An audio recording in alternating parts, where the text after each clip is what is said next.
بہن بھی ان کے خاندان میں کسی طرح غلطی سے پہنچ جاتی تھی، پورا خاندان اس کی خدمت کے لیے کھڑا ہو جاتا تھا اور اس بات کو یقینی بناتے تھے کہ کسی قسم کا نقصان اس خاتون کو پہنچے گا تو ہمارے خاندان کے اوپر کالک ملی جائے گی، ہمارے خاندان کی غیرت کا سوال بن جائے گا۔ اس وجہ سے دشمن کی بیٹیوں کو بھی پورا تحفظ دیا جاتا تھا۔ یہ پرانے قبائلی اور بلوچی رواج ہیں، لیکن آج کل کیا ہو رہا ہے؟ آج کل وہاں پر اس انداز میں بچیوں کے ساتھ معاملات ہو رہے ہیں کہ ایک باپ اپنی شادی کرنے کے لیے اپنی بیٹی کا نکاح کسی ایسے شخص سے کر دیتا ہے کہ جو شخص اس باپ کی عمر کا ہے یا اس سے بھی بڑی عمر کا ہے، اور اس کے بدلے میں وہ بندہ بھی اپنی کسی بہن یا بیٹی کا نکاح اس بوڑھے کے ساتھ کر دیتا ہے، اور لڑکیوں کو کسی درجے میں بھی گنجائش نہیں ہوتی کہ وہ آگے سے انکار کر سکیں۔ اسی طرح سے کئی ساری لڑائیوں کے اندر، جھگڑوں کے اندر جب سلو کی بات آتی ہے تو جو قبیلہ اپنے آپ کو طاقتور ثابت کر رہا ہوتا ہے، جو اپنے آپ کو حقدار ثابت کر رہا ہوتا ہے، دوسرے قبیلے کو مجرم ثابت کیا جا رہا ہوتا ہے، تو اس مجرم قبیلے کی سزا یہ ہوتی ہے کہ وہ اپنے خاندان کی نوجوان لڑکیوں کو جو بالکل کم عمر ہوتی ہیں، ان لڑکیوں کو دوسرے خاندان کے بڑے بڑے لوگوں کے ساتھ جو مزاج کے اعتبار سے بھی سخت گیر ہوتے ہیں اور مزاج کے ساتھ ساتھ عمر کے اعتبار سے بھی تقریباً اتنا فرق ہوتا ہے کہ جیسے دادا اور پوتی کا، اس خاندان کو دوسرے خاندان کے بوڑھے بندوں کے ساتھ ان لڑکیوں کی شادی کرنی پڑ جاتی ہے، اس کے بعد جا کر صلح ہوتی ہے۔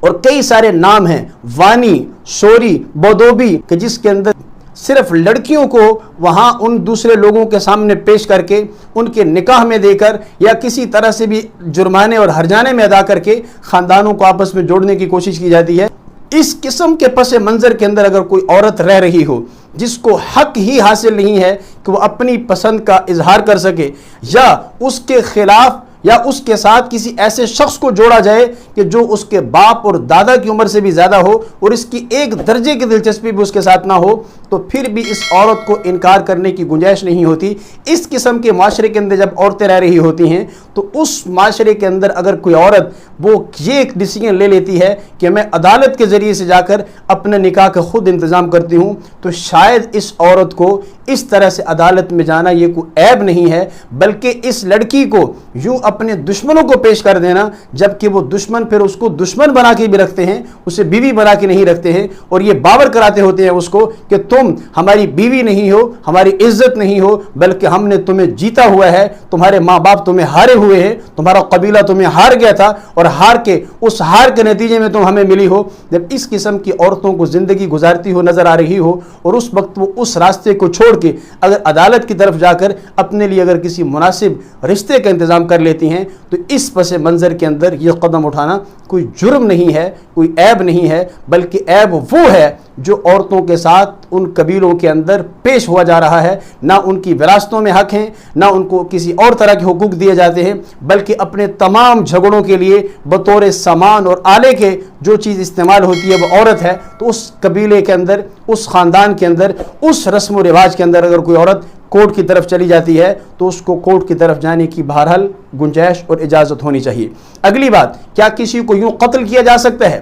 اس طرح غیرت کے نام پہ؟ قرآن پاک کے اندر اللہ رب العزت فرماتے ہیں وَلَا تَقْتُلُوا النَّفْسَ الَّتِي حَرَّمَ اللَّهُ إِلَّا بِالْحَقِّ۔ اللہ رب العزت نے جن قتلوں کو حرام کر دیا ہے ان قتلوں کو قتل کرنا تمہیں اس کی کوئی گنجائش نہیں ہے۔ حضور نبی کریم صلی اللہ علیہ وسلم کے پاس ایک صحابی ہے اور آ کر انہوں نے یہی بات کی کہ میں ایک صورتحال دیکھتا ہوں، میری غیرت یہ کہتی ہے کہ مجھے وہاں پر قتل کر دینا چاہیے۔ آپ صلی اللہ علیہ وسلم نے ارشاد فرمایا اس موقع پر اللہ رب العزت نے ہمیں قتل کرنے کی اجازت نہیں دی ہے، اگر تم کہتے ہو کہ میری غیرت یہ کہہ رہی ہے تو تمہاری غیرت سے زیادہ میری غیرت ہے، اور فرمایا میری غیرت سے زیادہ اللہ رب العزت کی غیرت ہے۔ جب نہ اللہ حکم دے رہے ہیں نہ اللہ کے رسول حکم دے رہے ہیں تو یہ غیرت نہیں ہے جو تمہیں آ رہی ہے، یہ عزت نہیں، یہ بے عزتی کے معیار ہیں، یہ حق تلفیوں کے معیار ہیں۔ اس وجہ سے حضور صلی اللہ علیہ وسلم نے اس کو منع کر دیا۔ اس لیے قیامت والے دن سب سے پہلے جس گناہ کا حساب کیا جائے گا معاملات کے اندر وہ قتل کا حساب ہو۔ ناحق قاتلین کو سب کے سامنے اللہ رب العزت اس طرح سے رسوا اور بے عزت کریں گے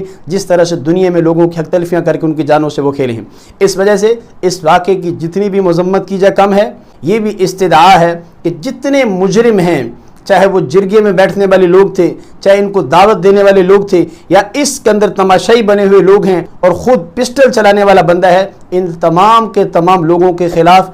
بہت زبردست قسم کی کارروائی کر کے انہیں کیفر کردار تک پہنچا کر انہیں نشان عبرت بنانا چاہیے کہ اس زمانے کے اندر بھی اس قسم کی جہالتیں وہ عورت کے ساتھ ہوں یا مرد کے ساتھ ہوں، مرد بھی اس میں قتل ہوا ہے، عورت بھی اس میں قتل ہوئی ہے، دونوں کے قتل ناحق ہیں، دونوں کے قتل برابر کے ہیں، ہر ایک کو برابر کا حق ملنا چاہیے۔ مرد کا قاتل ہے تو مرد کے قاتل کے ساتھ بھی وہی سلوک ہونا چاہیے، عورت کے قاتل کے ساتھ بھی وہی سلوک ہونا چاہیے، تاکہ پتہ چلے کہ ہم کسی ریاست کے اندر رہتے ہیں، ایسا اثر و رسوخ نہیں ہے کہ وہ قانون کو بھی اپنے ہاتھ میں لے سکے۔ اب ہم دیکھیں گے کہ کس طرح سے ان مظلوموں کو انصاف ملتا ہے۔ اللہ تعالیٰ انہیں انصاف عطا فرمائے اور اللہ تعالیٰ باقیوں کو سمجھنے کی توفیق عطا فرمائے۔ السلام علیکم ورحمۃ اللہ وبرکاتہ۔